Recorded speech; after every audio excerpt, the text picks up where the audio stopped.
গরুর পায়া কার কাছেই না ভালো লাগে। আল্লাহর নাম নিয়ে শুরু করলাম। আপনারা সবাই অনেক ভালোভাবে রান্না করতে পারেন, বাট আমি কোনো রেসিপি শেয়ার করছি না। আমি যেভাবে রান্না করি আমি সেটাই শেয়ার করছি। বরাবরের মতো রান্নাবান্না করতে আমার খুবই ভালো লাগে। তার একটা মূল কারণ হচ্ছে এটা। অনেকে বলতে পারেন যে গরুর পায়ে রান্না করছে, এগুলো আবার শেয়ার করার কি আছে। আমার ভালো লাগা থেকে আমি করছি, এটাই। এক একজনের হাতের রান্না এক এক রকম টেস্ট, তা বলে সবার রান্না একত্রে মিলাতে যাবেন না। হ্যাঁ, এটাই সত্যি বলতে আমার ভালো লাগা থেকে আমি কাজগুলো করি।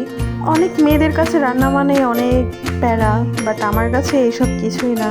মেয়ে যেহেতু হয়েছে, রান্না তো করতেই হবে।